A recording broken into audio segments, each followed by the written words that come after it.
sacrificing a virgin or something. Hi, I am Jeffrey Warnick. Welcome to another pod shoot, and I'm very happy to today be speaking with my friend Larry Johnson.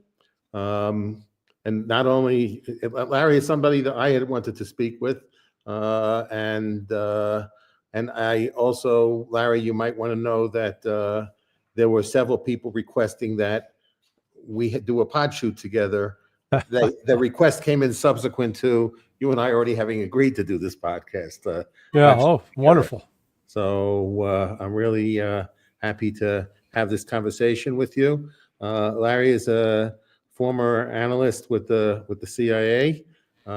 He's still a very diligent analyst about what's going on around the world, and the wisdom that he used to share exclusively with the CIA, he's now sharing it with everyone who wants to listen. And I recommend that a lot of people should be listening to Larry's analysis of what's going on in the world.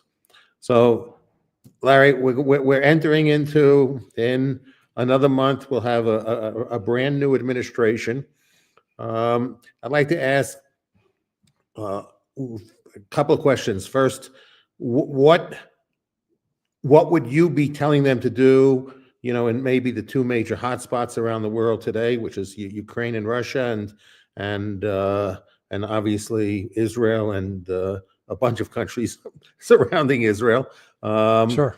that Israel has been engaging in, and given the people that he has named, what's your expectations on what they actually will do? But as far as what he should be telling them or signaling, I would let the Russians know immediately that, hey, our commitment to the endless war in Ukraine is going to end, and it's ending now. We are no longer interested in bringing Ukraine into NATO. We would rather find a way to have normal, peaceful relations with you, the Russians. That's my fantasy world. That's not going to happen. Neither Mike Waltz, the National Security Advisor, or Pete Hegseth, the candidate for Secretary of Defense, who personally I don't think is going to get in. I think he's going to have to be replaced. Or Marco Rubio. None of them would back that. They're still on board with the old, we got to treat Russia as an enemy. Or if not an enemy, it's just a tool to be used because our ultimate goal is to weaken China. With respect to Israel, I would tell them, look, you're going to stop this senseless murder of the Palestinians. This is going to end. We're not going. You can no longer afford to alienate and be isolated. You go back 20 years, Israel had a standing. It still enjoyed a level of respect among countries in the region. That's no longer the case. Whereas 4 years ago under Trump was able to push forward the Abraham Accords, and it looked like Saudi Arabia was going to provide full diplomatic recognition for Israel, and it was really opening a way for the entire Arab Muslim world to come in and have formal diplomatic relations with Israel. That's now off the table. And the unfortunate thing is we have so many what I'll call Christian Zionists, these people who they fervently believe in the Old Testament, with I know within the Jewish Bible it's three different books: the Torah, the first five, and then you've got the prophets and then the kings. But the Christians accept this concept that this land is promised to the Jews, and therefore we must do everything we can to make sure that happens. And so everything is interpreted through that religious lens. And whether you can say it's either good or bad, Trump has surrounded himself with people who are not Jewish, but who buy into that. And as you know, Jeffrey, there are a lot of Jews that don't buy into that are Jewish and faithful to Judaism, but they don't buy into the Zionist notion. Yeah, matter of fact, with that issue, I'll tell you a story. Um, I was friendly with somebody who was in Trump's inner circle. This person was part of the evangelical group. I was actually invited to a meeting in the White House when Trump was president. I didn't know I would meet with Trump. I just was meeting with this evangelical group at the invitation of my friend. And I didn't really know why I was invited, but I went out of a sense of curiosity. And so I mean, and originally the group was only supposed to meet in the White House, but not meet anybody of consequence in the White House. But then Mike Pence comes in and Jared Kushner comes in, and then somebody's whisking us off and taking us into the Oval Office, and we met with Trump. But during the meeting, I'm listening to this group talk, and what is their priority? They had two priorities that was discussed in this meeting: no gays in the military, moving the embassy to the U.S. Embassy to Jerusalem. So that was really those are the two things that they were really, the most things they really wanted to accomplish with the administration. Now, most of the Jewish community in the U.S. really was not very supportive of moving the embassy to Jerusalem because they thought there would be violence as a consequence of that. And they were satisfied they didn't care much about the symbolism of the U.S. embassy being in Jerusalem as opposed to Tel Aviv. So that was not something that really from people who I was speaking with at AIPAC, even though I wasn't directly involved in AIPAC, but I know people who were, they were telling me that they thought what the evangelicals were doing were destructive. So not constructive, with respect to the relocation, of the embassy. So it's the first time I ever really got a sense, a curiosity about, why this was so important to them. It's not really important to me.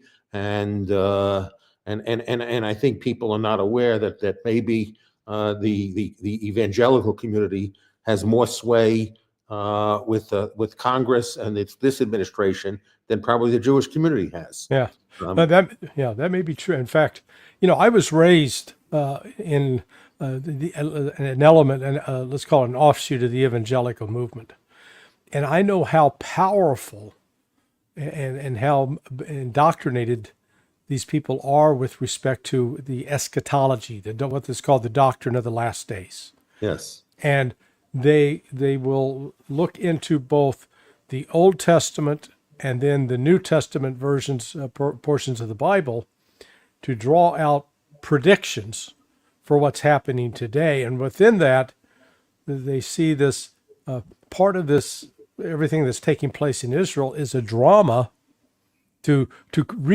prepare the way for the return of Jesus. Now, that's the evangelical position. The Orthodox Jewish position is the Messiah hasn't come yet, but we'll have this tribulation, and then the Messiah will come. yes, And then the Muslims, they've got their own version of that. So you've got the three major religions, each have a different version of the Messiah showing up, coming back, making an appearance for whatever time Yeah, it's like Madonna doing a road show. Oh, now live, live from heaven. Here's Jesus. So, and people don't understand how if you try to debate or talk to folks about this, I mean, they get angry, and even borderline violent. I'm in not in fear of excommunication, but when I start raising with some of my Christian friends, the real problems with the Old Testament, as far as because I could see, I'm surprised some comedians haven't taken off on the thing, like the vision of God that's presented. You got to ask, why does God hate farmers? Okay, because here he is, Cain and Abel. What's Abel? Abel's a guy that raises livestock and slaughters them, brings the meat to the table. What's Cain? Cain's a farmer. He grows things. He's like the modern day vision of a perfect man. Who does God hate, reject? Cain.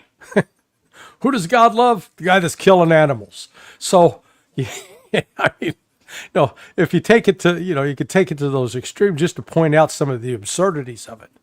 But people go with the claim that this book was written by God, and therefore everything that it says there justifies what we're doing right now. And I'm saying, okay, if you're truly a spiritual being and you truly believe in a supreme deity, then do you want to believe in a supreme deity that's playing favorites, saying, hey, I like you more than I like them? Or would I prefer a supreme deity that says, hey, you're all my creation, I embrace you, you all need to learn to get along and like each other. I'm more comfortable with the latter. Yes, I like to identify myself as an individual, and I'm a member of the human race, and I don't distinguish anybody else as being a thing other than another member of the human race and my peer. So Yeah. I only have peers, and peers where I don't care about I don't care about people's gender preferences. I don't care about the religion or lack of religion they observe. I don't care where they were born. I don't care the nationality. I don't care which flag they swear allegiance to. The fact is, I think I think if for people who believe in a deity, I don't understand why people think a deity would have any sort of preferences over people based upon some sort of collectivist tribalist perspective. We might be judged by our behavior, but it's our individual behavior, not necessarily the group we decide to associate ourselves with. Yeah, I don't know why. I don't know why people would have that vision of God. If I was more of a believer in God, which I'm not, I would have a hard time reconciling myself with, why God decided to write a book in only one language and only communicate with one group of people. If the whole universe is God's creation, that doesn't sound to me like a very, smart, wise God. Or maybe my point is that I'm not supposed to understand, I'm not supposed to know, and I'm not supposed to question. So, also. And then I don't know why I was endowed with a brain.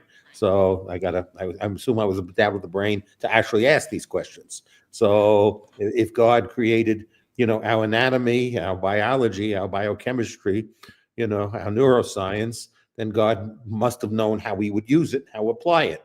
So, these are things I don't understand. But going back to Israel, I don't know what you think about. I'll share with you. I wrote an appeal to Bobby Kennedy when he was running to be the president, and so after October 7th, I wrote him just a couple of days after October 7th, and my suggestion to him was that he should make a major foreign policy speech, and the foreign policy speech should be along these lines. That basically he would appeal to Israel to do no response, leave it to the UN to figure out how to get the hostages back. So put the UN, that's responsibility, to have the US meet with Israeli defenses to figure out how Israel could secure its borders better, because it's hard for me to fathom that Israel does not have the capacity to do a better job at protecting their borders than they did, and used it to basically signal to the Saudis and other neighbors to say, Israel's days of doing tit for tat is over. Israel wants to do peace with its neighbors, and it's not going to go and send its military into Gaza. Instead, it's going to try and spread peace throughout the region by continuing to, advance in the Abraham Accords. And I think, and maybe I'm very mistaken on that if Israel did not respond, if Israel just basically said, we did a lousy job at defense, we got to do a better job at defense, and we'll leave it up to the world, to figure out, help us get the hostages back, but they'll know there'll be no threat of violence, Yeah. and nor will we be extorted with financial payments. So, but Yeah. maybe we would consider, a swap, for people that the Gazans view as political prisoners in Israel. So I was hoping that there could be, because many Gazans do view, and probably correctly so, that many Palestinians in Israeli prisons are actually political prisoners, Yeah. and they're victims, and like the hostages should be released. Many of these people in prisons are somewhat like hostages, and they should also be released so there could be an exchange of hostages, an absence of violence, and then maybe then, Saudi Arabia and other countries would have said, okay, the violence has been diffused, the threat of violence has been diffused, and and we could advance on the Abraham Accords. Now, is my thinking stupid? I mean, naive? I mean, No, actually, I fully agree with you. Israel really missed an opportunity where it could have taken the high road and could have opted to bring in countries like Russia and China as well to apply diplomatic pressure. They could have really isolated and actually potentially defeated Hamas through political means by cutting off the financial support. And I think, as you know, actually since with the creation of Hamas, Israel's been funding it since yes, at least 1988. And why? Well, because there were elements, at least within the Israeli intelligence and military and political establishment, that had zero interest in a two-state solution. So they were using Hamas as leverage against Fatah and the PLO to prevent anybody from coming to an actual agreement. And so they always could play one side off against the other. But, in this case, I think you're exactly right. If Israel had done that, Israel would have, its diplomatic status would have been intact. And Hamas would have ultimately wound up isolated. Instead, the exact opposite has happened, that the Arab and Muslim world that, 2 years ago, they could care less about Hamas. Now they care, at least the yes, the people on the street. right. And it's created this real political pressure. And that was it, the former defense chief, Ayalon, he was out speaking very strongly. He said, hey, you, the current Israeli government, you're committing war crimes. And this is from a senior Israeli, military leader, former leader, who still commands a lot of respect. And, when you've got someone like that saying that, it lets you know that, Israel really has jumped the shark. They put themselves into a very difficult, both diplomatic and military situation.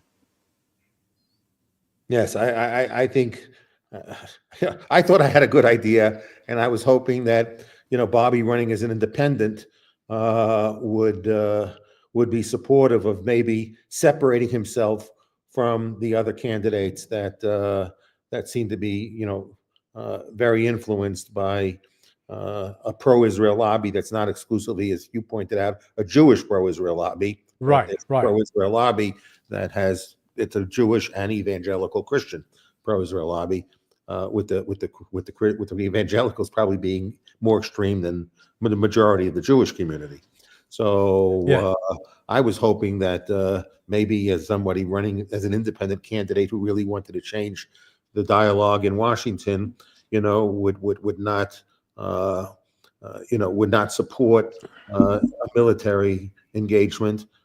It's clear, given the density of the population and the network of tunnels that they had, that the amount of civilians that needed to be killed uh, to have a significant impact on weakening Hamas is probably unacceptable. I think any human being should find it unacceptable to say right. that on a cost benefit way of reducing the Hamas threat against Israel, that this is the best way of doing it. No, I think it's the worst way of doing it. And I don't know why there has not been a bigger call for an embargo of arms to Israel. I don't know why we've allowed ourselves to become complicit in this by sending when Netanyahu was thumbing his nose at Biden.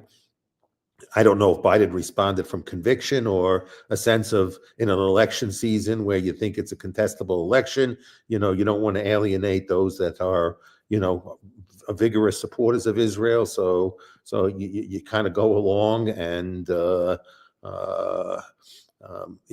it's been, disheartening for me.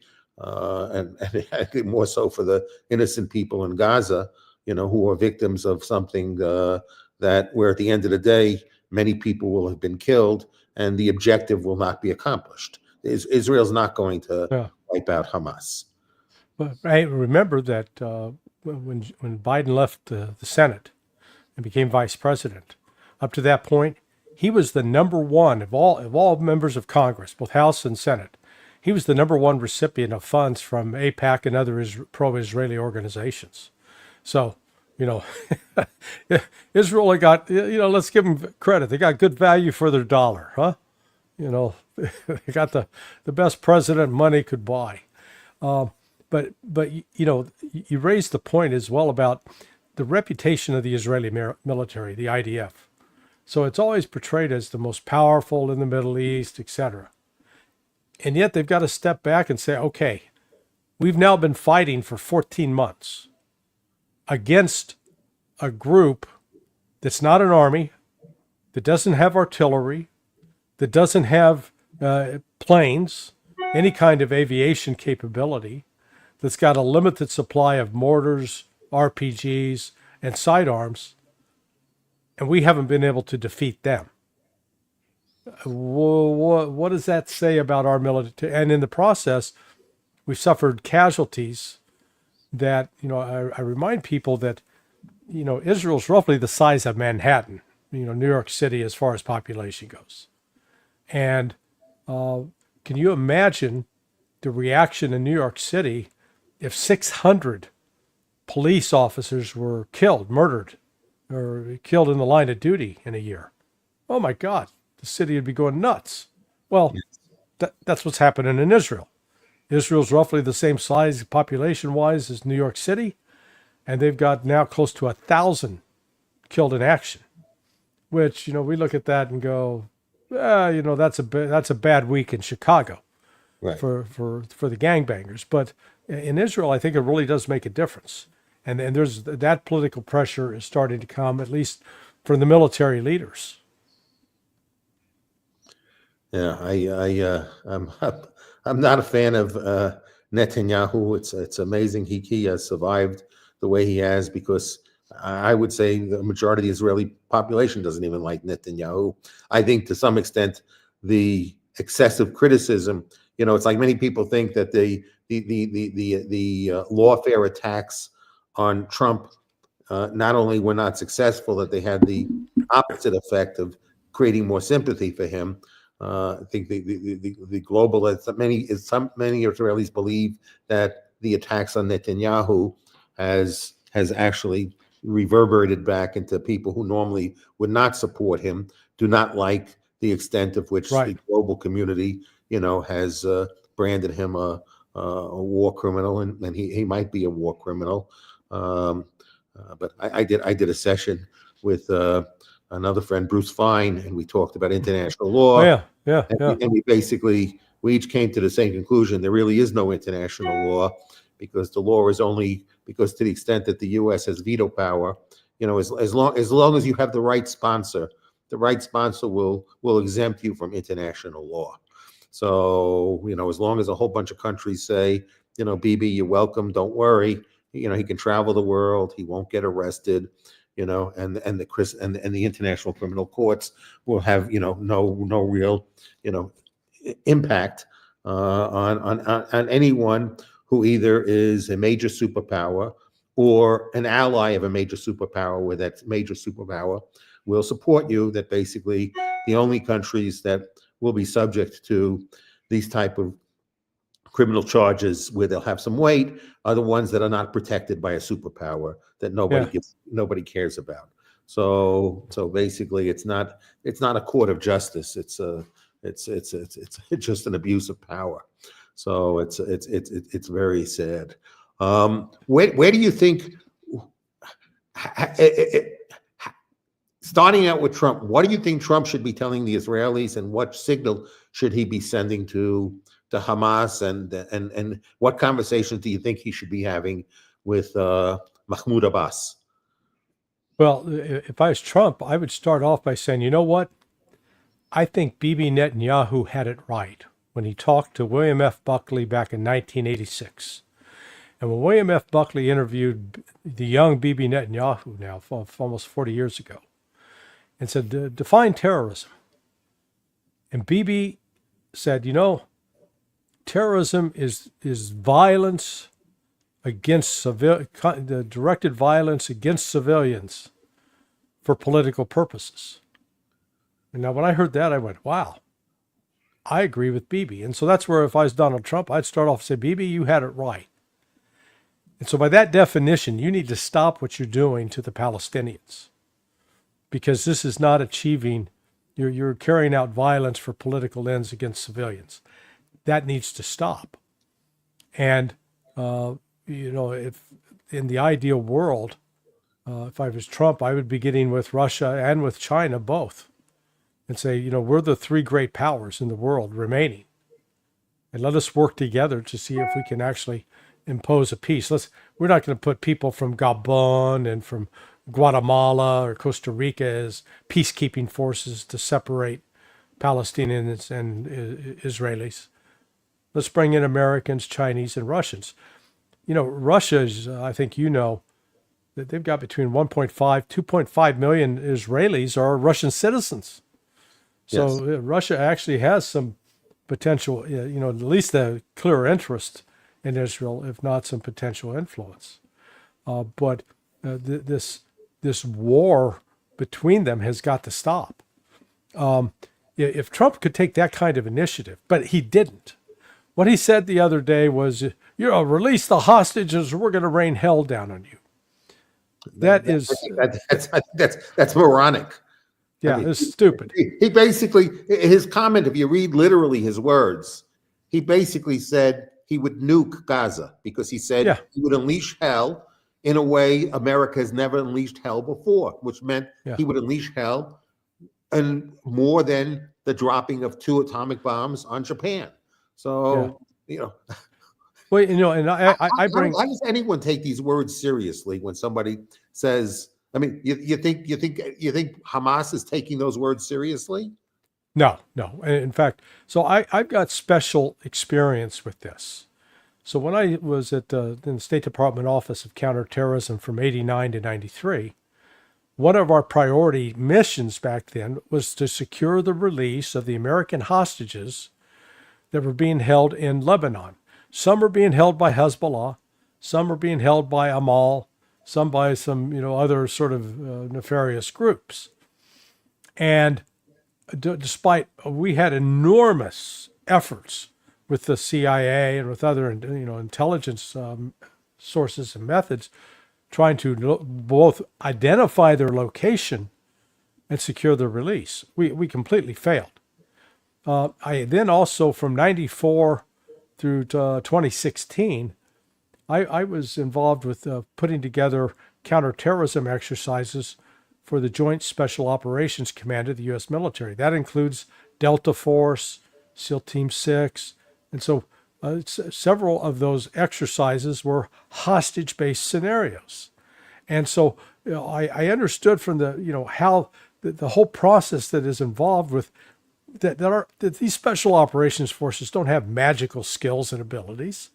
They have to have actual good intelligence. And even if they have good intelligence, being able to get into a site is one thing. Being able to extract and get out alive is another. And so it's not like the movies. And for, Trump to have said that just, really reflected gross ignorance on his part, because in a perfect world, you could send Delta Force in, but we saw just the other day, 2 days ago, the Israeli government finally admitted that the 6 hostages that were killed in February 6th of this year, 2024, were actually killed by the Israelis in a hostage rescue attempt. So it wasn't Hamas that killed them. It was the Israeli military that killed them. Didn't mean to, but that's what happened when you go into this kind of situation. So, this is where I think Trump should definitely try to take a different tack. But he doesn't have anybody around him that's going to come and talk to him like you talk to him. And I'm not here to blow smoke up your rear end, but the way, you deal with people the same way, regardless of how much money they have, regardless of what their status in life is, regardless of whether they're socially or politically important or unimportant. You deal with, you treat people the same. And at the same time, by what you do through both BitChute, PayShoot, you've set up a platform that is truly committed to free speech and the exchange of ideas. And so, Trump needs someone like you that can tell him some hard truths. And because, you're a peer, you're younger than Trump, but a little anyway. But, you can at least speak to him on sort of a person-to-person basis and say, dude, look, if you pursue this, you're going to be doing yourself harm.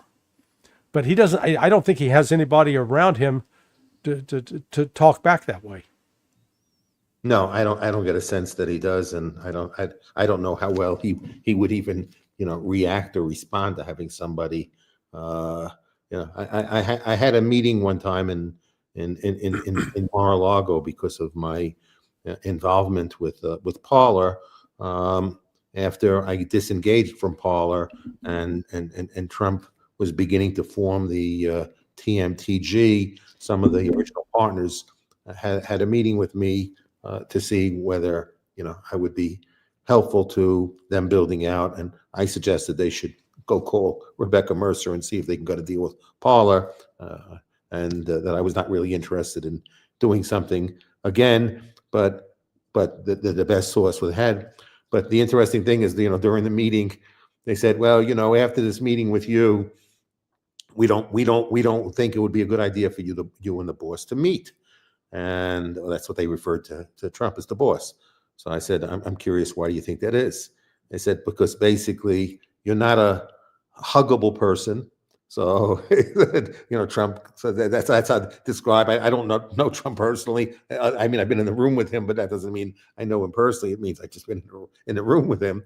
But, yeah, I don't consider myself like you're gonna influence me by embracing me warmly. No, Yeah.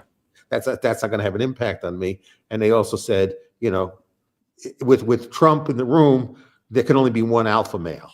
So I don't think you'll subordinate yourself to him. And the expectation he has is that people will subordinate themselves to him. So, and that's a correct evaluation. I won't see myself as above him, nor will I see himself below him. I don't see myself above or below any human being, and I don't view any human being above or below me. I view every relationship as a peer, and I think that's the best relationships in lives. Is everybody looks at everybody being a peer. But Yeah. I'm always a big person, like trying to figure out how do you incentivize people to behave in a way that everybody's interests are aligned. I don't understand, with all the resources the U.S. has, how it could not. Basically, I mean, what did Jimmy Carter do at Camp David? He got, of course, Sadat had great courage, to go. He ended up risking his life, and he got killed because of it. And I think he understood that was a risk that he was taking, and he was a risk worth taking. And and tremendous kudos to him for doing so. But at the end of the day, the U.S. had to grease the wheels, right? They had a promise to give Israel money, and they had a lot of promise to give Egypt money. A lot of people are not aware that a lot of the aid Israel gets is a consequence of basically bribing Israel to help go along with the deal, and Egypt also got its money. So basically, Jimmy Carter, I think, agreed to give Israel about $3 million a year, $3 billion a year, whatever, and Egypt almost $2 billion a year. And I think that's more or less, the numbers that were given. There's got to be a way, especially when you talk. There's got to be a way to induce every party to say we're better off living with each other than continuing in a constant state of war. But it also means we got to stop subsidizing the war. Okay, we got to stop. Every time we send aid to Israel, we're helping Israel be intransigent. So there's no incentive right now because Israel only has a carrot. There's no stick. So Right. so we don't introduce a stick into the relationship, and relationships should have both carrots and stick. If there's only the carrot and never the stick, then you spoil the child, right? I mean, not that you should physically beat them. I'm not advocating that. Yeah. It's just that you don't have a system, you don't have a relationship where you get rewarded whether you behave well or behave poorly, and basically Israel gets a reward whether it behaves well or it behaves poorly, and that's a bad incentive structure because there's no downside to behaving poorly. So there needs to be a greater downside being poorly, and I'm sure there's more we can offer the people in Gaza and the people and the Palestinians in the West Bank, to induce them to say, just get along, and these are the wonderful things that will happen if you get along, and if you choose not to have all these wonderful things, then the world will make you a pariah because the world is going to see you as being unreasonable. And that goes back to getting the cooperation of Russia, and China. Why do so many people in the State Department have so much antipathy towards Russia? What drives this antipathy? Yeah, it is. I don't know. I mean, it's puzzling because, you and I grew up and as let's call ourselves children of the Cold War. The Cold War between Russia and the Soviet Union and the United States was predicated on stopping the spread of international communism. And the international communism, defeating that was the threat. That's why we were in Vietnam in part, in addition to trying to protect the French colonial empire. The same for wars in Angola, wars in Central America, and fighting to stop the spread of communism was our deal. And then the Soviet Union implodes. And that threat of international communism basically goes away because China's not out pushing it. China's just trying to grow itself. So we have to find another enemy. And yet, in the search for another enemy, Vladimir Putin emerges as, a combination of Satan, Hitler, Pol Pot, Stalin, all wrapped up into one. Even though he's not committed anything approaching mass murder, he's not the only countries that have, quote, been invaded by Russia under his term as president was Georgia, after Georgia attacked Russia. So it was a self-defense. And then going into Ukraine in the aftermath of this continued buildup of NATO. So the fact of the matter is Russia has not been pursuing an aggressive military expeditionary foreign policy. What he did, his sin was this. The Western oligarchs who had lined up to rape Russia of its natural resources after the collapse of the Soviet Union, and their oligarch partners in Russia, Putin put a stop to that. He says, no, yet. This is, you're not going to continue to pillage and plunder the country. That you're going to invest. If you want to have these sweetheart deals, great, but that money's going to stay here in Russia. It's not going to go overseas. It's not going to flee. And that happened about 2001, 2002. And from that point going forward, coupled with his insistence that Ukraine not come into NATO, he became public enemy number one as far as the West is concerned. And the CIA and the British MI6 embarked upon what I call a long-term covert action that was designed to portray Putin as a very serious threat that the West had to destroy, had to defeat, and that Russia was an enemy, or to minimize Russia, to downplay it as anything of any importance. Like it's a country masquerading as a gas station with nuclear weapons, It only has an economy the size of Spain. Its military is inept. Putin's got Parkinson's, cancer, heart disease, heartbreak of psoriasis, you know, and all of these lies that are told about Russia. Meanwhile, Russia, naively, I believe, for many years, the first sort of 20 years of Putin's rule there in Russia, actually thought they could find a way to live with and cooperate with the West, particularly the United States. And it was finally in the aftermath of starting this special military operation in February 2022 that they realized, hey, those people are a bunch of liars. They want to rape my wife. They want to steal my clothes. Well, Merkel acknowledged that the previous agreements were done in bad faith. They were just the right time. So she acknowledged that was the case. Yeah, Russia. So Russia has awakened to that, and we continue. Right now we keep talking about we're going to arm Ukraine to attack Russia.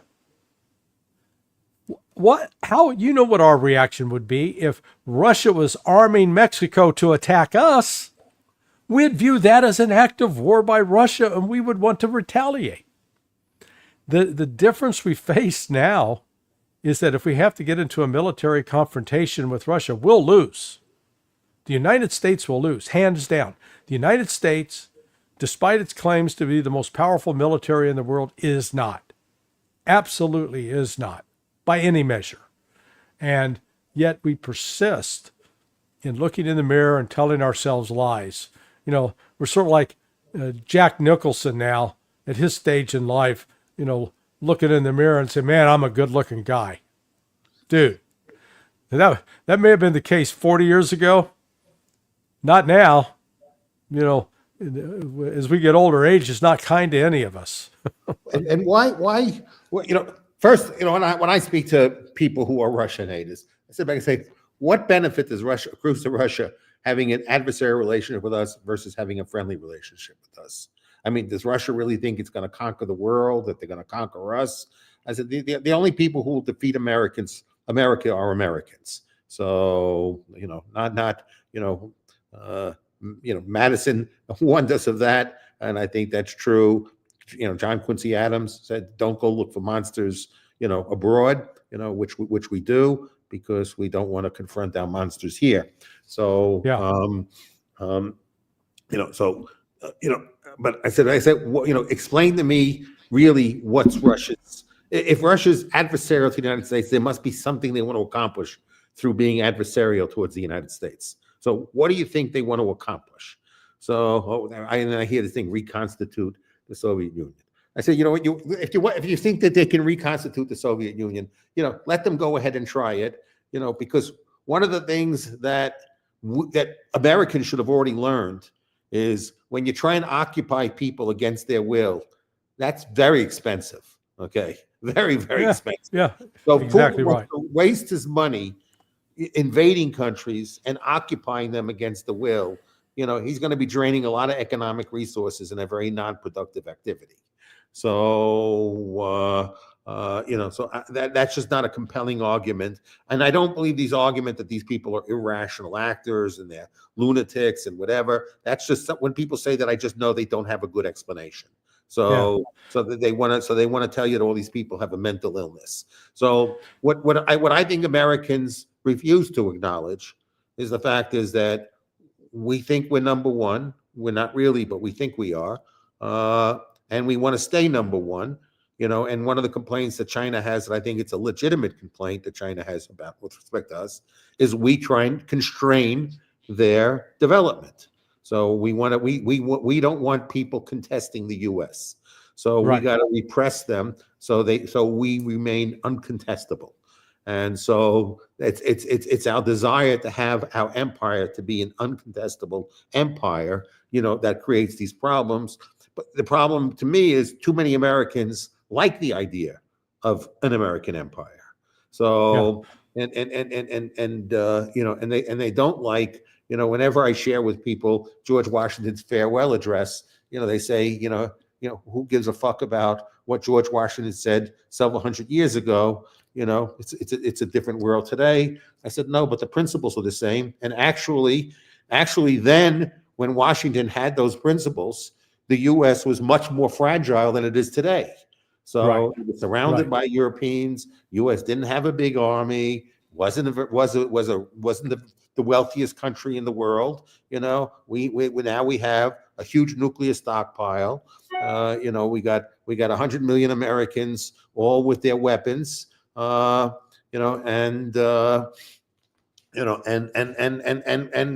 so what incentive is there for anyone to really militarily challenge, the United States on our soil? So, who wants to invade the United States?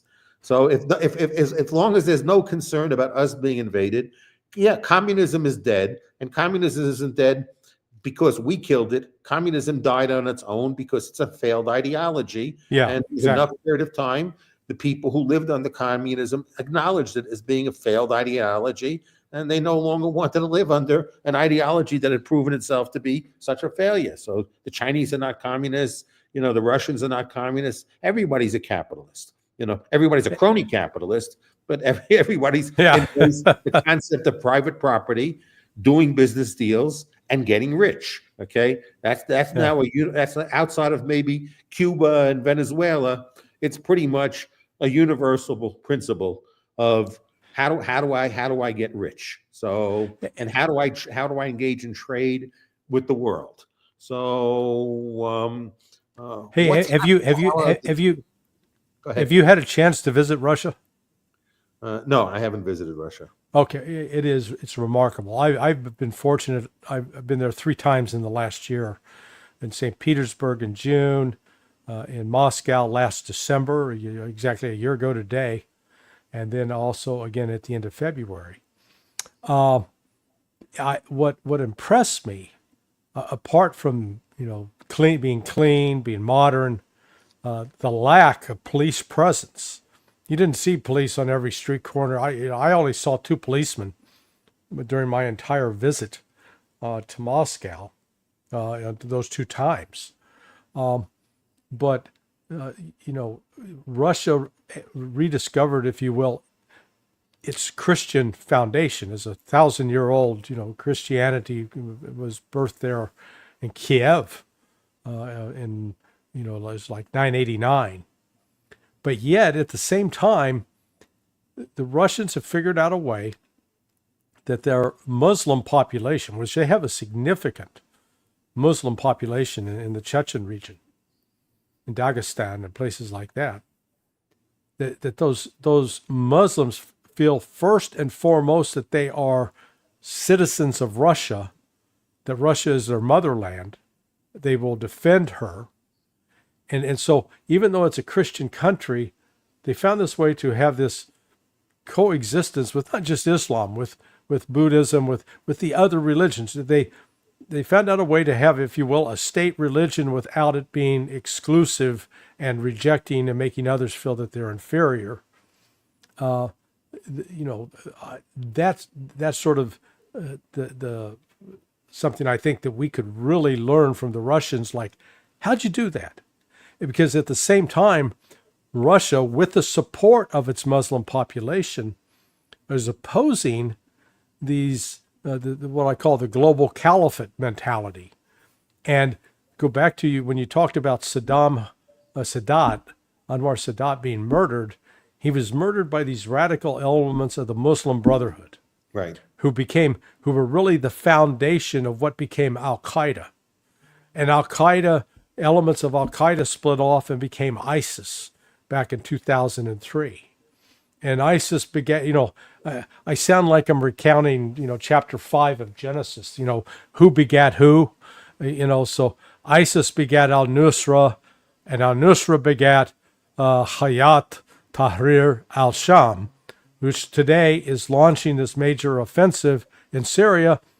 And it is a group that believes in this global caliphate, that if you are not the kind of Sunni Muslim that they are, that you must be destroyed. Jewish, Christian, Shia, they want you destroyed. So who is it that the United States is supporting indirectly through Turkey, providing funding, training, weapons? Oh, that would be Hayat Right. Tahrir al-Sham.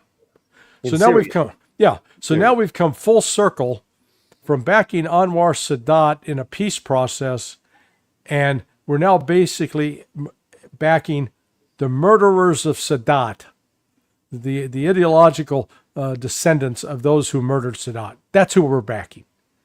And that is what the rest of the world looks at us and they realize we in the United States, we have no moral center. We have no principles. We're Oh, sorry. yeah, that's all right. So, I mean, it's just our hypocrisy stinks to high heaven. Yeah, and you know, my hope, you know, when Trump ran in 2016, I can't say I was a supporter because I don't believe in politics, but I was somewhat hopeful, and I was hopeful for the two main reasons. One is he said he would get us out of all these wars, and he didn't. So it's true that he didn't expand wars, but he didn't end wars that should have been ended. Right. And people don't consider the fact that people lives were lost and a lot of money was spent, you know, with pointlessly. And he had previously he had made a statement saying that, you know, what was great about the U.S. and the dollar was that it was backed by gold. Mm-hmm. So he seemed to understand the concept of hard money, and he was, you know, he was anti-war. And I was hoping that, well, again, while I was not, you know, a supporter, I was not negative on him either, because I was hoping that we would really have somebody different in the White House, you know, who would be an anti-war president and who would believe again that we, like Reagan, that we need to have you can't have a strong currency without a strong current. You can't have a strong country without a strong currency. Yeah. So, you know, and then I got disappointed in that he didn't govern that way. So I don't know if he was co-opted. I don't know how firm his beliefs were. I don't know, you know, who convinced him. I don't know, maybe he was sincere or not sincere, you know, and I won't speculate on any of that. At the end of the day, the buck stops with him, and whatever the reason is, he's responsible for it. So how do we have, like, I try and share with people a book I'm sure you're familiar with, Smedley Butler's book, War is a Racket. Yeah. Yeah.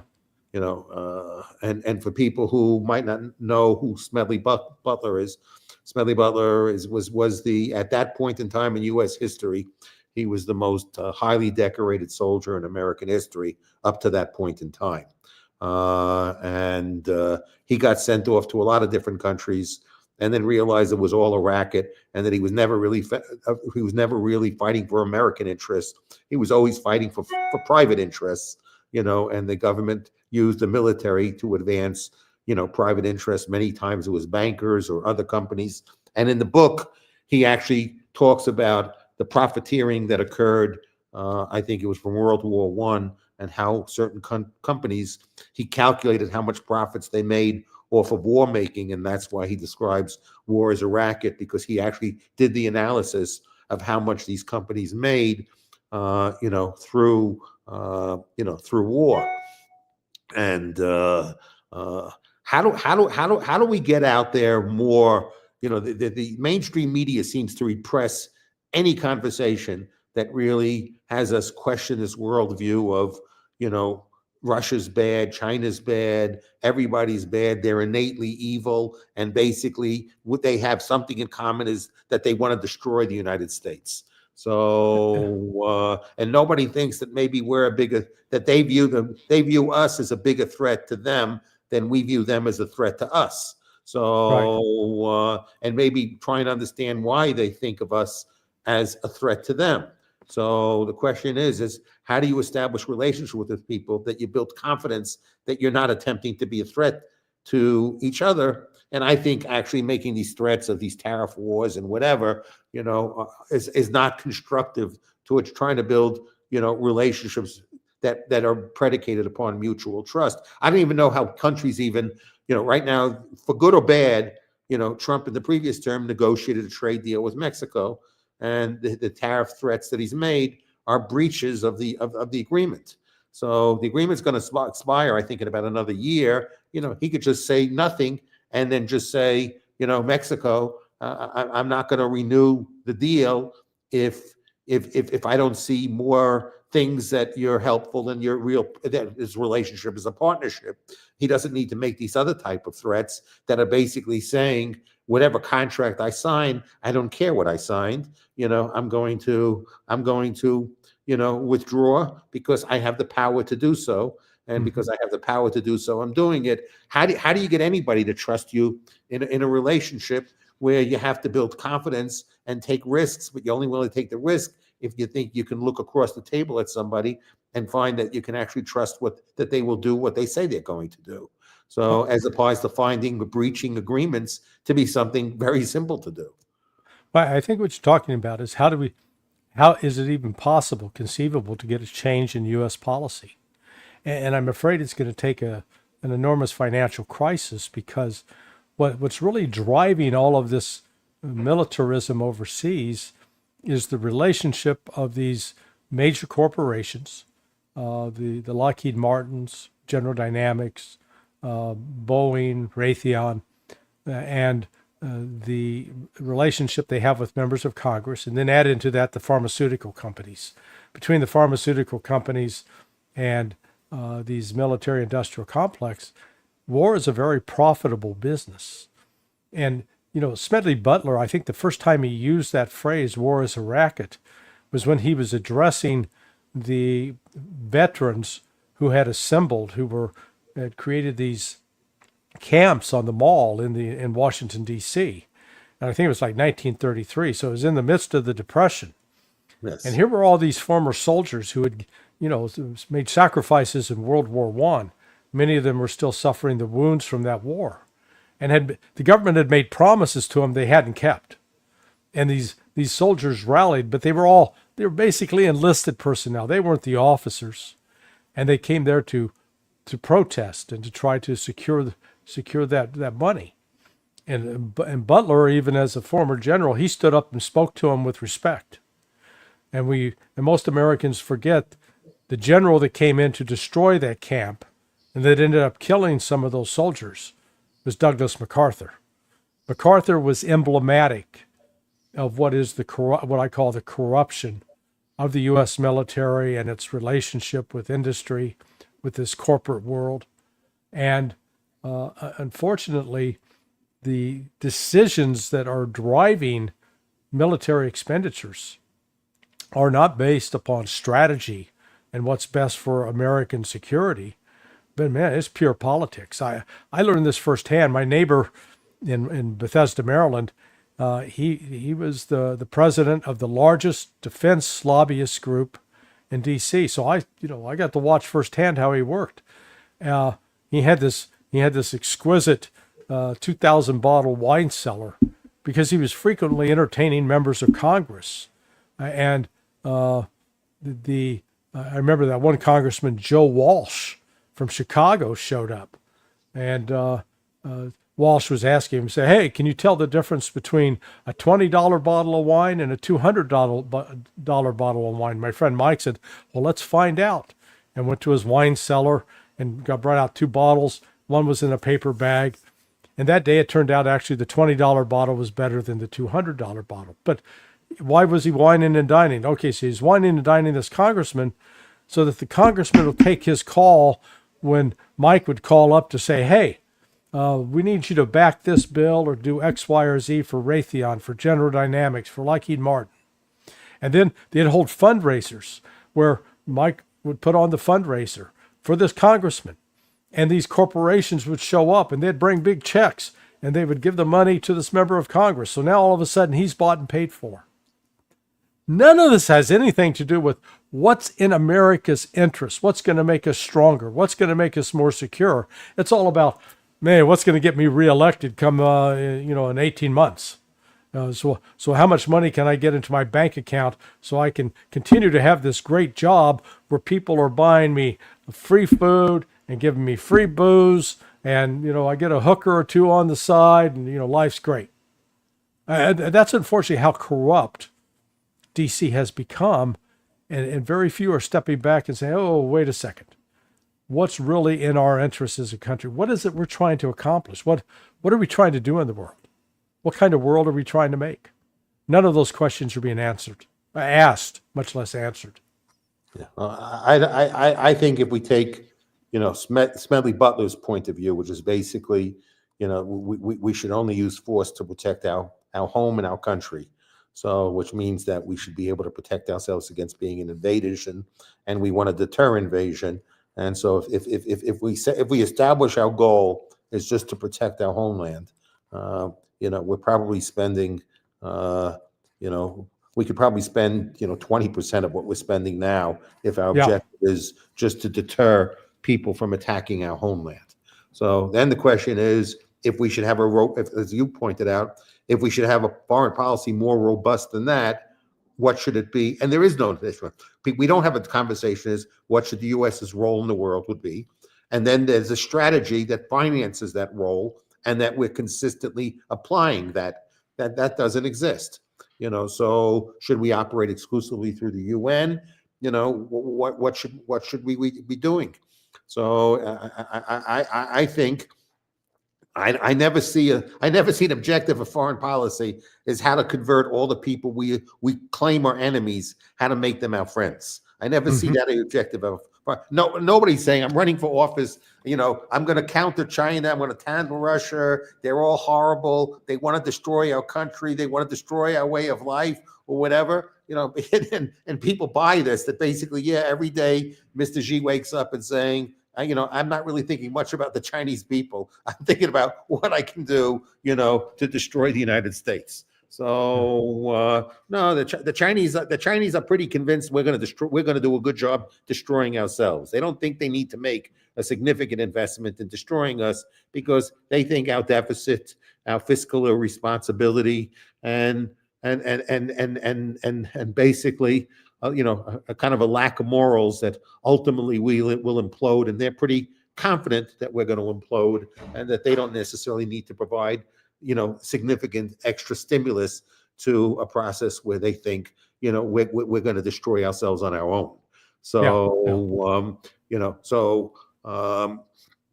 they don't really need to to do so much, and they don't think they need to do so much. And that was my impression from the time that I've spent in China. But I still, we don't have anyone who sits back and says, why can't we be friends with Russia? What will it take? What conversation do we need to have to say that there's a lot more things we can do together than working at cross purposes? And the same with China.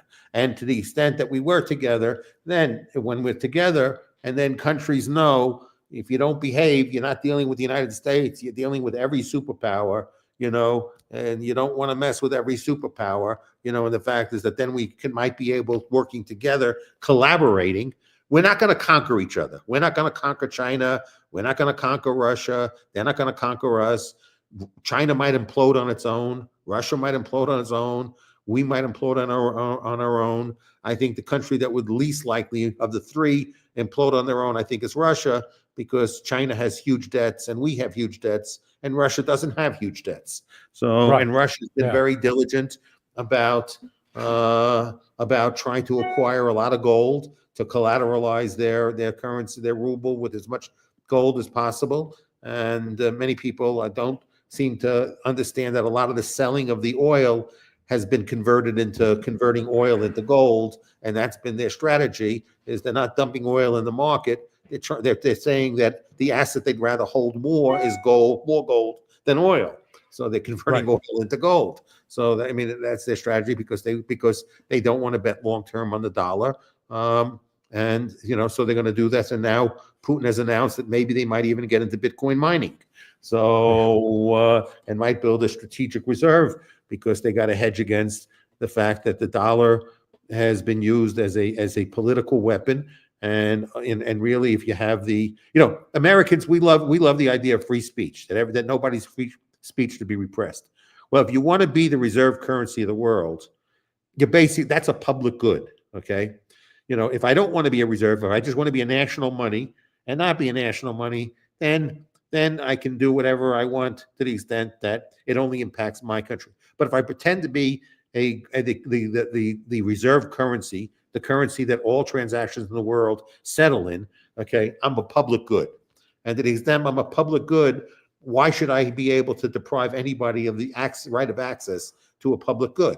So Absolutely. why should I sanction anyone if I want to? It's inconsistent with saying I want to be the reserve currency of the world. Either we want to be the reserve currency of the world, and then we acknowledge it's a public good, and we should not censor any usage of it, or we should say it's not a public good and censor it, and then obviously we're creating incentives for people to decide to find out how they can settle outside the dollar because we're making it impossible, for them to do so. And and like with respect to Iran, every study I've read of polling information is that as far as people, when I forget about the government, the people, the most pro-American community in that whole region are Iranians. Mm-hmm. So the Iranians have the best opinion of America than Saudis do, than Lebanese do, than any place other than maybe Israel. So I think long term we're better off engaging with Iran, than disengaging with Iran. And I think we ought to also understand why it's rational for countries like Iran to seek nuclear weapons, because we've provided that incentive. Why have we provided that incentive? Because if Gaddafi seeded his nukes and he got assassinated. So we don't assassinate leaders with nuclear weapons. Yeah. We only do regime change with countries that don't have nuclear weapons because we're a bully. So obviously the incentive is, if you're a target for the U.S. and the U.S. wants to target you for regime change, the best way to protect yourself is go get nukes. And the way they're getting nukes as a defensive strategy against regime change that the U.S. will attempt to implement. Why is there so much ignorance and so little education on Americans really having a sense of what American history really has been? Well, it's not just American history. We ignore what's going on the global stage. And a typical example of that is this claim that Iran's the #1 sponsor of terrorism in the world. It's absolutely not true. It's not my opinion.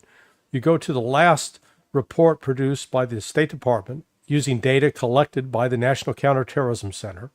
It's published by the Bureau of Counterterrorism, which used to be my old office at State. And every year they put out an annual report called Country Reports on Terrorism. The last report that was issued for 2022, it was produced in 2023. So we hopefully before the end of this year, they put out the report for 2023. But the 2022 report lists the top 10 terrorist groups in terms of attacks and victims. And not a single one of those groups on the list have any relationship at all with Iran. The #1 is ISIS. The number 7 is either number 7 or number 8 is Hayat Tahrir al-Sham, the one that's involved with the current offensive in Syria. And that's the one that actually the United States is providing material support to. Think about that. Within our list of top 10 terrorist groups, one of the groups is actually receiving support indirectly from the United States intelligence community, whereas none of them are coming from Iran. Yet we consistently try to portray Iran as this grievous threat to the Middle East because they provide support to Hamas and Hezbollah. But Hamas and Hezbollah are not ideologically the same as ISIS and Al-Qaeda and HST or HTS. Instead, they're all about controlling the land that they claim their ancestors that belong to their ancestors. That's what that's all about. They're not intent on imposing some global caliphate.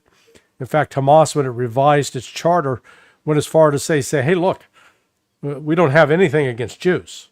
Our problem is with these Zionists who believe that because of the Balfour Declaration and claims that they get to take this land for us because God said so. That's who we have the problem with. So the failure in the United States, lack of education, lack of knowledge of foreign language, lack of any appreciation of trying to be able to put yourself in the other person's shoes and see the world from their perspective, has we've produced one of the most toxic foreign policies now in history. Yeah, I had a meeting years ago with Arik Sharon, Mm-hmm. and and we were talking about Gaza, and he asked me my opinion on whether Israel should, exit Gaza, which I supported. But I went further. I said, at the end, the circumstances on the ground today are not permanently sustainable, and ultimately, to sustain them, you'll destroy the soul of not only Israel but of Judaism. Yeah. So he said, "What are you suggesting?" I said, I'll tell you what my suggestion is. My dream is that basically the world created a fund to basically give every Jew in Israel, a compensation for them leaving Israel. In other words, if they had businesses there, they obviously have to surrender their businesses and stuff like that. So that, there'd be a taking of their property and they'd get rewarded for a taking. And that as long as they were not a criminal, they should be able to choose whatever country they want to go to, and that country should accept them as citizens, and that whatever Jews that decided to stay around, ultimately it was their responsibility for how if they wanted to spend around and they thought that they wanted to live under, Palestinian rule. So I think that there's always been a question about, from there's some ultra-Orthodox groups that were very anti-Zionist because they think it's a secular cause and that it has debased Judaism. For me, I have to take a look at, have to give some consideration, to the circumstances at the time the state of Israel was created. It was after World War II, and Right. I know it was after the Holocaust. Many people think the Holocaust didn't happen. Yeah, I still I don't get that. I mean, I understand why they're saying it, but you try to have an intelligent discussion with people to say, they insist that by saying that the Holocaust didn't happen, that none of this, that therefore Israel shouldn't be established. And my viewpoint all along has been Israel, by virtue of being established out of the Holocaust, had a special obligation and duty to not return to and engage in the same practices that were visited upon Jews in Poland and Ukraine, Right. and Romania and Hungary and Austria and Slovakia and the Czech Republic, and instead you've got these people like Itamar Ben-Gvir and Bezalel Smotrich, who are behaving like a Nazi Gotler, and treating Palestinians as subhumans. It's shameful. And Bibi's comfortable doing this to stay in power. So he's willing to sell the soul of Israel to stay in power because this is who he needs in his coalition to stay in power. And if he stands up to this extreme element, he'll be out of power, and he'd rather be in power than do the right thing. And he's given a very extreme element a disproportionate amount of power because just a few people can topple the government. So that gives them significant bargaining leverage. But it's bargaining leverage if you cede to the bargaining leverage. Bibi could say, I put Israel first, and to put Israel first, I'd rather not form a coalition than have these people inside my coalition. And maybe that's the position, anyone running for prime minister should take, is these extremist groups. They should just exclude them from the government, and try and figure out how to have a coalition government that keeps out, the most extremist elements, of the country. I think the Orthodox population is 8 to 10% of the Israeli population, yet their political influence is significantly outsized that because everybody ends up having to negotiate with the Orthodox bloc, and then they have to give up cabinet ministries, to the Orthodox in order to, let them have power. So these are all, I think years ago, I think Israel had more people who were statespeople, Right. who put Israel first, whether people can agree with them or disagree with them, that people they definitely put the country in front of their own personal needs. But I don't think that's the true of Bibi at all. I think Bibi puts his own personal needs in front of everything, and that's very, very sad. But I think that ultimately the U.S. could be much more constructive, and we could be constructive not by selling weapons, but by being persuasive with how we use money to create the right incentives for people to behave very, very differently, and to the extent that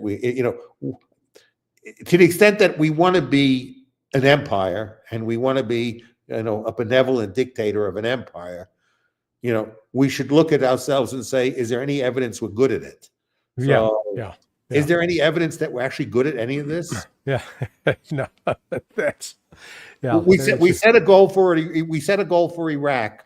Did we accomplish that goal? If we take a look at how we've used force to create an objective since World War II, when have we been successful at using force to accomplish any objective? Yeah, exactly right. And when I make that point, because some continue to argue that, they make fun of Russia. Well, look, Russia hasn't been able to defeat Ukraine in almost 3 years. And I point out, Russia's actually fighting not only Ukraine, they're fighting NATO. And they're trying to do so without killing a bunch of civilians. And they've made significant progress. Tell me what it is that the United States accomplished in Afghanistan in over 20-year period, where you were fighting basically goat herders and sheep herders who didn't have artillery, didn't have ISR being provided, intelligence, surveillance, reconnaissance data being provided by Russia or anybody else, didn't have tanks. How is it that we, with all of our technological advantages, military advantages, failed to, quote, defeat them? So we look in the mirror first before you go out, start making fun of what Russia can or cannot do. The United States refuses to take an honest, objective look at its own capabilities or lack thereof. Lack is a better. Yeah. I have a question here from one of the audience question here, so I'll read it.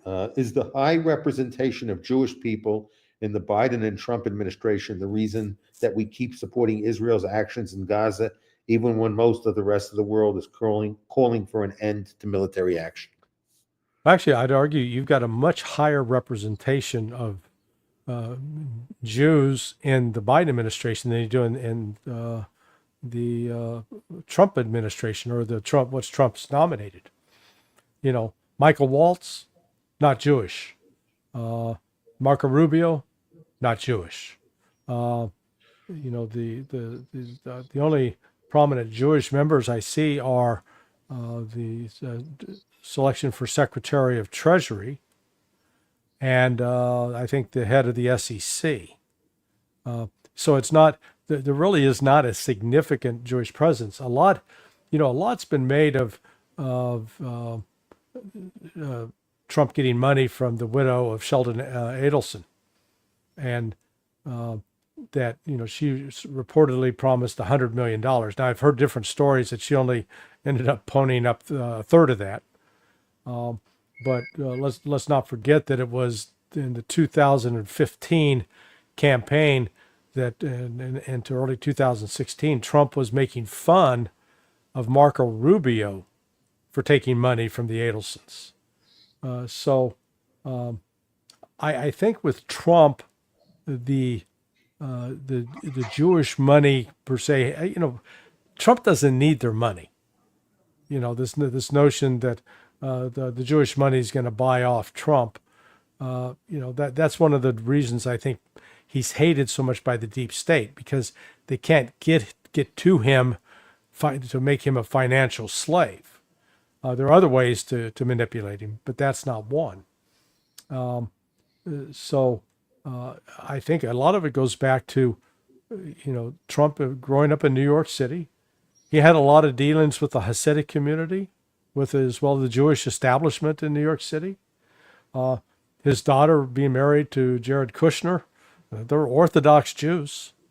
It is an interesting family dynamic now with his younger daughter Tiffany marrying the son of a Lebanese Christian. Is my understanding that his father is a prominent player in the Christian movement in Lebanon. But they're going to have their own little Middle East conflict within the Trump family. But I think Trump has all along sort of bought into some of the Zionist vision, but at the same time, I don't think he has a warm, fuzzy relationship with Netanyahu, and that he's going to look to make the deal. He'd much rather get credit for a deal that brings peace as opposed to siding with Netanyahu and getting credit for a war. Yeah, I think that I met with a friend of mine who used to be in the military in Israel, in the intelligence area, and he's now in the private sector, and so he came and we spent a little bit of time together, talking, and I was asking him his perspective of what's going on in things, and then I said, with Trump likes winners. So to the extent if Bibi is going to go to Trump and say, I can defeat Hezbollah and Hamas, just give me time and give me some weapons, Trump might do that. But if you don't succeed, he's going to abandon you. I said, so, I mean, this is Trump's modus operandi. He'll give people a chance. He likes people he thinks are winners. And if a winner proves out to be a loser, he doesn't want to be affiliated with a loser. So, which is understandable. So I said, so, to the extent that if Bibi goes out and thinks he can really beat Hamas and beat Hezbollah, and Trump might give him the opportunity to do so, you understand the consequences of not succeeding. The fact is that Trump probably, one day he'll be saying how wonderful Bibi is, and the next day he'll be calling Bibi a loser, and and he will turn a significant part. The problem then at his point in time will not be because he didn't really get a large percentage of the Jewish community vote. He only got a small percentage of Jewish community vote. His problem will be dealing with the evangelical community. That's who he'll have a problem with. So the question is he might be willing to face down Bibi. Is he willing to face down the evangelical community, who basically are aligned with Bibi? Yeah, of course, the evangelical community too. They've not heavy voters, ironically. I'm not sure what percentage they came out. If they came out, they would have come out in favor of Trump, but it's questionable. The Amish actually may have had a higher percentage turnout for Trump than the evangelical Christians. But you're right about I think Trump would have to be more concerned about the reaction of the evangelicals, because they are so bought into this notion. Look, my view of the Old Testament is this, and it's not a critic, but it was written by Jewish scholars, the Jews who were in captivity in Persia, that they're under the Babylonian captivity. That's where the first versions of the Torah emerged, and then after that, as it was compiled over the next 600 years, and surprise, the guys that wrote the book make themselves the hero in the book. That if we do everything that God wants us to do, we're going to get all of this. History is written. What a surprise! Yes. Well, yeah, what a surprise! The Shakespeare wrote great plays, and so, in claiming that it's not written by the hand of God, because the very ultra-Orthodox view is that, oh no, this was written by Moses. God dictated it to him, and Moses was sitting there saying, "Hey, God, speak a little slower. I'm having trouble here getting this down, doing stenography." But the reality of how that book came about it's made by man, and it comes through the interpretation of that particular tribal group, and it's written from their perspective. And Right. some of it is amazing. Some of it's amazing. Some of it also is horrifying. Yes. But what you get with what's reflected in Isaiah and Jeremiah and the Psalms, yeah, you get some really wonderful literature. But the evangelical Christians, they don't take it as literature. They don't take it as something man-made. They take it as written by the hand of God, and that every word that is there was dictated by God, and therefore you got to follow it. The only problem you run into is, Judaism is a monotheistic religion, right? And there's no God but God, okay? Yet in Genesis, I can show you two different parts where God says, let us make Yes. man in our image. And you're going, whoa, whoa, whoa, whoa, Kimosabi, who's this us business? Or then when the fall of Adam and Eve, that story, man has become like us. Yes. And going, whoa, whoa, what is going on? Who's God talking to? Mrs. God? So it's one of those things that, the very devout, both Orthodox Jews, Orthodox Christians, and Orthodox Muslims gloss over and says there is only one God. And I'm not pretending that there's not only one God, but I'm just simply pointing out that the scriptures, that these words that we take as holy scriptures, contain some things that seem to imply something else. Yes. In the early stages, because there's theories upon multiple authors of the Bible, and the Jews actually, when like the Muslims referred to Jews as the people of the book, actually the book they were referring to was not the Bible but the Talmud. Mm-hmm. So the Talmud is ultimately is basically the rabbinic interpretation of both the oral and written tradition. So it's supposedly the greatest minds who have gotten together and interpreted both written and oral law and the tradition embedded, in the Mishnah Torah, and together have interpreted that. And then the Talmud was an evolving document until the decision was made to not have it evolve anymore, and so it stopped evolving. And who made the decision to stop evolving it were human beings, and who were interpreting the written and oral law, human beings. And Yeah. really, what's the book that really governs Jewish law is not really the Torah, it's the Talmud. Uh-huh. So the Talmud is the interpretation of a written and oral tradition that stopped evolving, around the year 400 or something like that. Didn't the Talmud start being compiled around 70 AD? Yes. Yeah. So. Yes. I want to finish asking you a question on a different topic. What would you do to either reform or eliminate the CIA? I would burn it to the ground as it currently exists, reconstitute it, do not allow special activities division. You don't want to have any paramilitary activity.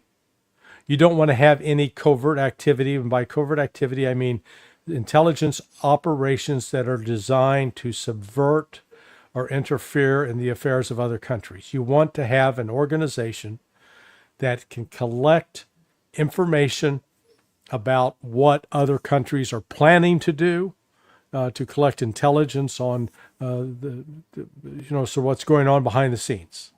And then you want to have a cadre of analysts that are not subject, they're walled off so that they can actually independently present, and they got access to all source information. If you want to have that covert action element, create an entire different section, put it under the Pentagon. But get it out of the intelligence business, because invariably what happens is when you allow covert action into the intelligence analysis and collection business, it ends up skewing it completely, because the political pressure that comes attached with carrying out that covert action comes from the White House. That's the priority. And anybody that is collecting intelligence that contradicts or undermines that project are shut down, walled off, excluded, punished. Some are even fired. And then any analyst that tries to present an alternative view to what is the standard narrative ends up getting sanctioned. So that, I mean, that's what has, you got to rip that the covert action element completely out of CIA. That's been what is sort of the corrupting force. A couple of follow-up questions into that. One is, if we engaged with a more constructive dialogue, trying to evolve, convert enemies into friends, in a world like that, how would that change the scope of what the CIA should be doing? And is there ever a justification for any covert activity? Are they really productive or counterproductive in the intermediate to long term? I mean, sometimes you have something that feels good at the moment, but at the end of the day, if you do it enough, and that ultimately it's long term counterproductive, even though it makes you feel good in the short term. So yeah, I think you might be able to come up with one or two examples where you could make a claim it is beneficial, but overall, I think they've been counterproductive, and over the long term, they've actually worked against our interests. We overthrew the government of Jacobo Arbenz in Guatemala in 1954. Well, that hasn't made Central America more stable, productive, or safe. We overthrew the government of Mossadegh in Iran in 1953. And that has led to the Shah, and then the fall of the Shah, the rise of the Ayatollah. So all of this, we had covert operations in support, working closely with Manuel Noriega. Until we got tired of Noriega, then we decided to get rid of him. And, I'll never forget, I used to do quite a few investigations in Panama on product counterfeiting. And I never forget, this was about 2002. Remember that our invasion of Panama had taken place in 1989, in December, I believe. And came across this woman, and we killed two of her children in our invasion to take out Noriega. And to think she was happy to see an American and happy to deal with America. No. So that's sort of our legacy. And this, but, again, wall it off, put the covert action in some, there are a number of intelligence organizations that are outside the CIA who don't have as their primary mission doing intelligence collection and analysis. They're more, and these do fall under military special operations forces. I think there are ways they could be tasked to handle that. But again, you go back over the history of the CIA in Tim Weiner's book, Legacy of Ashes. It details a chapter and verse about it's one goat rope after another. That we come up with all these reasons, and actually it ends up backfiring on us. I also approach it from the standpoint, I'm a firearms instructor. I train people in self-defense with a firearm for carrying concealed. And the fundamental rule is you only want to take that gun out and shoot somebody if your life is in an imminent threat, or you're in threat of serious bodily harm. Otherwise, disengage, de-escalate, walk away. Don't kill the other person just because they pissed you off. You have to have a really good reason to kill someone. And you know what? I think that same general rule applies to international relations.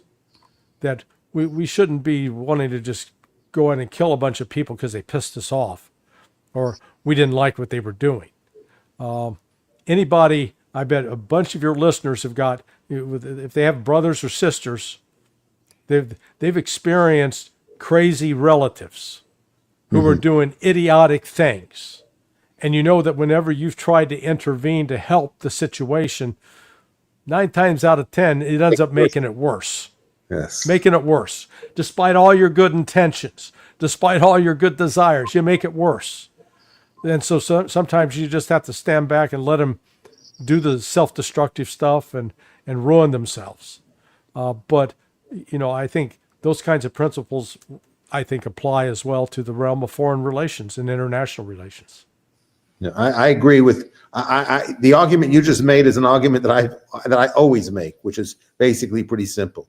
We have a pretty good rule of law system here. Our rule of law system says, as you so articulately said, is the only time we can shoot somebody else is it's either them or us. Yeah, Outside of yeah, that, yeah. it's not either them or us, and we're not supposed to cause any harm to any other person unless it's to protect harm being caused to us. And that's the only Right. thing. And the threat has to be direct and imminent. So if it's not direct and imminent, there's no right to do it. Right. And given the fact if it's the best way to have relationship between human beings, the same principle should be with nations. And I've used exactly the same argument. Not many people are convinced by it, but Right. Right. but they're convinced of it on a personal basis. They're not convinced of it because people seem to think patriotism is loving the military, and seeing displays of military prowess, and that makes us feel great about the country, And I don't think George Washington felt that way, nor Madison or Jefferson or Benjamin Franklin. I think if you said what makes America great, I'd say, every day I see, George Washington and people around and their muskets and them shooting a lot of people. That's my favorite day. That's when I'm proudest of being American. So Right. I don't think they would agree with that concept. I don't know what we can do to get the Constitution back in the classroom, so people can seriously, study and understand the country that the freedom and liberty that they risked their lives for, and what was their dream, and do we think we have an obligation to, fulfill, their hopes and dreams, and how far we've deviated from, the reason why, the founders fought the monarchy and fought for liberty and freedom and independence. That we don't seem to have appreciation for values that we ourselves never really had to fight for. Right. So I always like to give the guest the last word. So what are the things that I didn't give you a chance to say that now you have an opportunity, unimpeded to say, to the audience on how you would like to wrap up this conversation, which I've enjoyed immensely. Yeah. Tell your friends about BitChute. I count meeting Jeffrey and getting introduced to BitChute as one of the most important things for me in my social media career. The world needs BitChute because you need an outlet where people can actually freely express without fear of censorship, and not just because there are a lot of truths that have to be told that conventional platforms, particularly like YouTube, will not allow to be told and won't even allow to be discussed. And what we need to somehow recover is the ability that we can have different opinions, different beliefs, but as long as we can have a public sphere where we can discuss those, share those, we have the foundations for a peaceful world as opposed to one based on conflict and ignorance. Well, thank you so much for those kind words, Larry. Really very appreciative, and for your friendship, and thank you so much. And thank you for all the time you took to speak with me today, and we'll be in touch soon, and have a wonderful afternoon. Great. I deeply appreciate the invite, Jeffrey. Thanks so much. Thank you. Bye.